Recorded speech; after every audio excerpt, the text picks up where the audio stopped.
Corporate Finance Excel Practice Problem. In this presentation, we will work a practice problem in Excel related to the calculation of retained earnings and earnings per share. Get ready, because it's time to take a stance with Corporate Finance. Here we are in Excel. We have our information on the left-hand side. We're going to put that into the blue area into our worksheet on the right-hand side. Now, it's going to be one of those kind of problems where we're going to back into a number that we might not typically be working into when creating the financial statements normally, but backing into it will help us get the understanding and the relationship between the numbers down better. Also, a very common type of practice problem that you will see on practice problems and test type questions. So here we have it. We have the information says we have the ending retained earnings, the common dividends, the beginning retained earnings, the shares outstanding. So just looking at that number, you're thinking, oh, that looks like a statement of retained earnings maybe, because it has all the numbers except possibly net income on a statement of retained earnings. And what we want to find then, of course, is the net income. So we're going to basically back into the net income, which again is something that you may typically have in the statement of retained earnings from the income statement. We would typically be pulling the net income from the income statement when creating a statement of retained earnings. So given this data, you can think about this a few different ways. One way that many people will try to approach this is they'll try to think of a formula to calculate the net income based on this information, meaning they're thinking, I need a whole new kind of formula to calculate simply net income.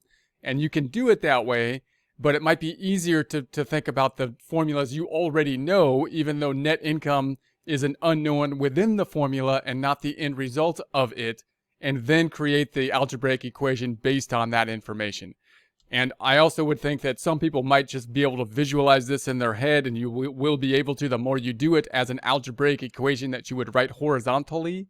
But most people see it in terms of a vertical kind of layout as they would see in the financial statement. So I would suggest writing it vertically, writing the formula you know, marking the one that is the unknown within the formula, then writing a equation for it with that unknown in an algebraic format.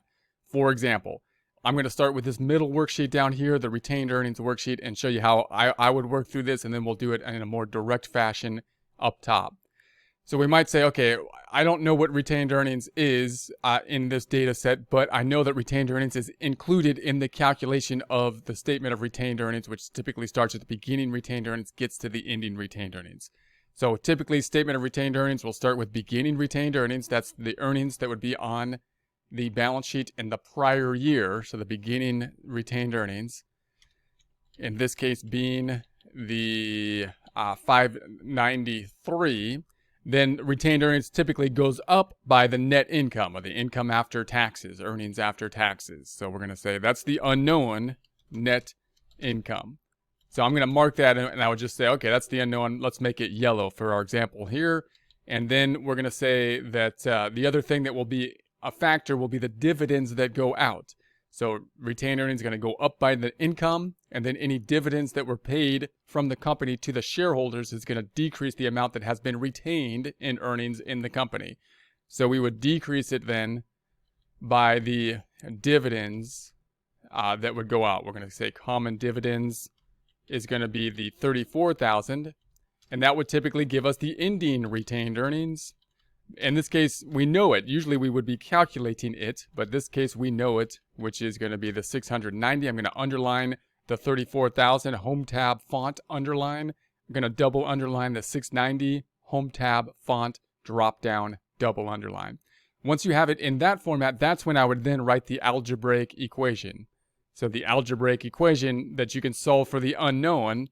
So because you can look at it this way, and you might be able to just see the net income and say, oh, okay, there it is. But if you can't just see it, then you might want to then take this and write it algebraically, right? So that you could solve for x, which is in the middle of this problem, which would be 593,000 plus x, which is the yellow number, minus the 34,000 is going to be equal to the 690,000. And then you can solve for x algebraically. Let's put some spaces in here. Might make it easier to see. So I won't solve for x that way, but that's the approach I would then take. Then use your algebra to solve for x at that point, and then you can double check it by plugging it back into the formula. And the other way, I'm going to use GoalSeek just to practice using GoalSeek, so you can kind of practice how this would work, because I think GoalSeek is a really useful tool to have. That's where the Excel will basically estimate or try to a trial and error approach to figure this number out. To do so, I'm going to do the calculation down here.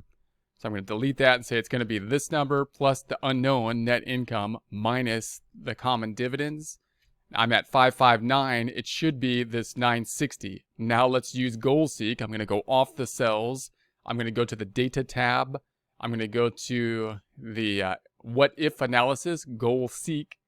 And then I'm going to say, okay, I'd like to set this number to be, and I have to type this in hard code, 690000, or manually, a hard-coded number. I want to set it to be 690,000 by changing the yellow cell.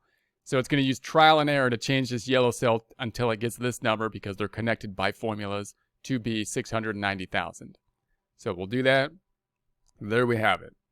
So that should be in the algebraic equation here. If we double check it, we're going to say, all right, it's this number plus this minus this should be 690, right? So there we have it. All right, now that's the way I would approach this problem. Now, a book problem, if they give you the answer to it, will probably make the formula more direct and already kind of do the algebra to figure out how to do this more directly. In other words, you might say, how can I format this equation so that I can get to the ending number being net income? You might say, well, I can take the difference between the retained earnings from the beginning to the end. In other words, I had the ending retained earnings here of the 690, and if I subtract out the beginning retained earnings, which is the 593, the difference between the two equals the 690 minus the 593 will be the change in retained earnings. That change in retained earnings reflects what the difference, which will typically be net income and dividends. So we don't know net income, we know the dividends. So I know the dividends were this amount. That's going to be part of a decrease. The dividends were used to decrease the change. So I have to add them back in then. So I'm going to add them back in equals the sum of these two numbers. And that's going to be giving us our net income. So there we have our net income. So notice this formula is more direct that I have here. But you don't really want to memorize this formula. If you think through it, the way we just did, I'm adding some underlines and underline and double underline. If it makes sense for you to think through it that way, you can do that. But I wouldn't try to just memorize this formula in case they gave you net income as the unknown and didn't give you this information. I would rather just plug it into what I do know. Say, well, net income I know is part of this calculation here. I won't try to readjust it in my head and learn a new formula. I'll just basically put it into this calculation, then solve for the unknown. But if it makes sense for you to work it in your mind the way I did here and think about, well, the change in the retained earnings is this, you're kind of backing into the formula in that way. But what I wouldn't do is try to memorize, well, if they give me this data set of numbers, then I have to memorize this basic formula. That's not how I would approach it. Okay. Once you have that information, then you can go to the earnings per share. So we're going to be picking up the net income then.